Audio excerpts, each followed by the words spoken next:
Chapter 1, Number 1. The movie The Hunger Games brought in about $152 million in its opening weekend. Express this amount in gigadollars and in teradollars. So the prefix giga is a billion. So we want to say we're going to take our $152 million and we're going to say that there are 1 gigadollar per 10 to the 9 dollars. And of course we can just do this in a calculator, but I'm going to go a little further here, but there's really no reason you have to.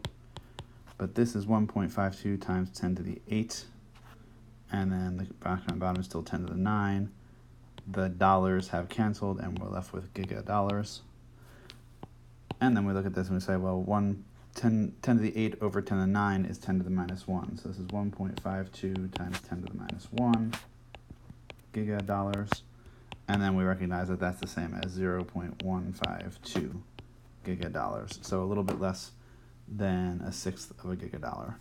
And that's part A. Part B is exactly the same idea, but we're going to use a different conversion factor because now we want teradollars. And teradollars would be 1 teradollar divided by 10 to the 12th dollars, because tera is 10 to the 12th. And again, you can see this is 1.52 times 10 to the 8 over 10 to the 12 terabucks. And this will end up being 1.52 times 10 to the minus 4 terabucks, or 0.000152 terabucks.